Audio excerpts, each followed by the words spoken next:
Duty ദിവസം രാവിലെ ഭക്ഷണമൊക്കെ ഉണ്ടാക്കി പോകാന്ന് പറഞ്ഞ വലിയ തൊന്തരവാണ്. എന്തായിരുന്നാലും ഉണ്ടാക്കി കൊണ്ടുപോകാൻ വേറെ നിവൃത്തിയില്ല. നമ്മുടെ രാവിലത്തെ ഫുഡ് എഗ്ഗ്, ഒരു 6 എഗ്ഗ് അത് പുഴുങ്ങും. അതിലൊന്ന് ഫുള്ള് കഴിക്കും, ബാക്കിയൊക്കെ വൈറ്റ് മാത്രം കഴിക്കും.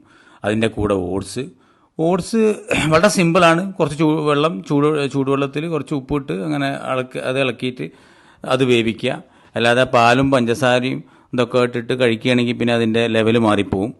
അങ്ങനെ ഓട്സ് റെഡി ആയിട്ടുണ്ട്. എഗ്ഗ് ഓൾറെഡി റെഡിയായിക്കൊണ്ടിരിക്കുകയാണ്. സംഭവം സെറ്റായി. ഇതിൻ്റെ കൂടെ നമ്മൾ എന്ത് ചെയ്യും, കുറച്ച് നട്ട്സുകൾ ഇടണം. അത് മറ്റേ നമ്മളെ ജിമാഷ് പറഞ്ഞിട്ട് നട്ട്സ് ഇട്ടോ, അത് നല്ലതാണ്. ഒരു ദിവസം 2 നേരം നട്ട്സ് കഴിക്കാമല്ലോ. അപ്പോൾ ഇതിൻ്റെ കൂടെ ഉപ്പിട്ടുള്ള സാധനമല്ലേ, അപ്പോൾ അതിൻ്റെ കൂടെ ഒരു ചൊടിക്ക് നമുക്ക് നല്ലതാണ്.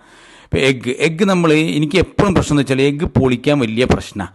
അപ്പോൾ അത് ആ ചട്ടി ഇട്ടിട്ട് 2 കുലുക്കിയാൽ അതിൻ്റെ തോടൊക്കെ ഒന്ന് അതിൻ്റെ പുറത്ത് പോരും. അപ്പോൾ അത് നമുക്ക് കഴിക്കുക, അത് തൊളിക്കാൻ സുഖമാണ്. പക്ഷേ എന്നാലും തൊളിക്കുമ്പോൾ വലിയ പ്രശ്നമാണ്. അപ്പോൾ സമയമില്ലത് 5-6 തൊളിക്കുമ്പോഴേക്കും നമുക്ക് ടൈം ഉണ്ടാവില്ല. ഞാൻ ശ്രമം നടത്തി. അപ്പോൾ എന്തായാലും അത് എന്ത് ചെയ്തു, ഉള്ളത് ഒന്ന് മാത്രം പൊളിച്ച് ബാക്കിയൊക്കെ അങ്ങനെ തന്നെ വെച്ച് നമ്മളെ സെറ്റായി. അങ്ങനെ ഭക്ഷണമൊക്കെ റെഡിയാണ്. ഇനിയിപ്പോൾ പോകാനുള്ള കാര്യങ്ങൾ ചെയ്യണം.